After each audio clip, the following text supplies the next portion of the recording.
Ukraine में जब रूसी फौज कमजोर पड़ रही थी तो उस वक्त ईरान ने पर्दे के पीछे से रूस को अपने हजारों घातक कामिकेज ड्रोन दिए थे, जिनकी बदौलत रूसी फौज यूक्रेन में दोबारा वापसी कर पाई थी।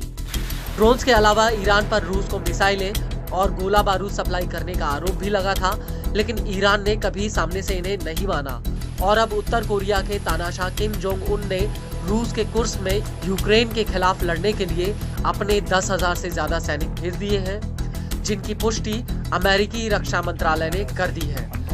लेकिन इस सब के बीच एक बहुत बड़ा खुलासा हुआ है जो अमेरिका और इजराइल के लिए बहुत बड़ी आफत बन सकता है।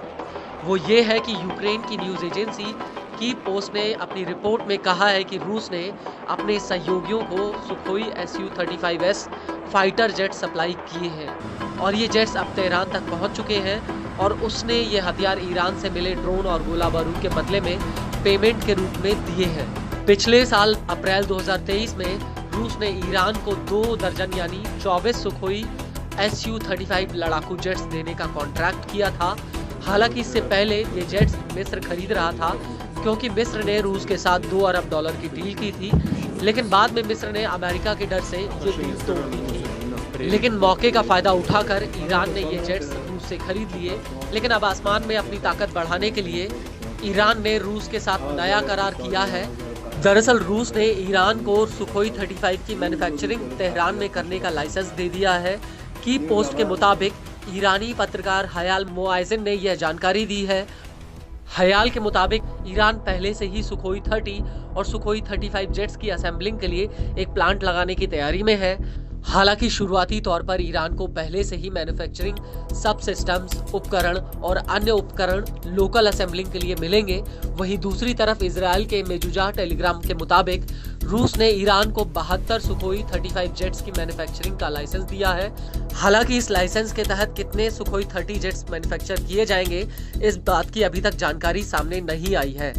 रिपोर्ट के मुताबिक ये पूरी डील 22 से 24 अक्टूबर 2024 को रूस के कजान में ब्रिक्स सम्मेलन के दौरान हुई थी। लेकिन इस सब के बीच बड़ा सवाल ये है कि ईरान को सुखोई 30 और सुखोई 35 जेट्स मिलने से आखिर उसकी ताकत कितनी बढ़ जाएगी। तो आपको बता दें कि ये दोनों ही जेट्स बेहद ही ताकतवर हैं और इनके लोकल प्रोडक्शन से ईरान को हथियारों के लिए बाहरी कंपनियों पर निर्भर नहीं होना पड़ेगा। लेकिन इससे भी अहम बात यह है कि सुखोई 30 और सुखोई 35 जेट्स सबसे ज्यादा एडवांस और बहुउद्देशीय जेट्स हैं। इन दोनों को ही रूस के सुखोई 27 से बनाया गया है। नाटो के पास ऐसे ही फ्लैंकर जहाज हैं। नाटो और रूस के जेट्स में कई ऐसे फीचर हैं जो एक जैसे हैं, लेकिन इनमें सबसे बड़ा फर्क अलग अलग मिशन में इनका इस्तेमाल है। आपको बता दें कि सुखोई 30 जेट में 2 सीटें हैं। यह लंबी दूरी वाला जेट है जिसका इस्तेमाल कई तरह के मिशंस के लिए हो सकता है। यह कई तरह के मिलिट्री ऑपरेशंस में कारगर है। यह जेट हर मौसम में मिशन को अंजाम दे सकता है। वहीं सुखोई 35 जेट को सुखोई 30 से अपग्रेड करके बनाया गया है। इसका इंजन बेहद ही ताकतवर है। इसमें upgraded electronic counter measure system लगे हैं। इसमें मॉडर्न एवियोनिक्स है जिससे इस जेट को लंबी दूरी तक इंटरसेप्ट नहीं किया जा सकता। यह एक बार में कई टारगेट्स पर निगरानी भी रख सकता है।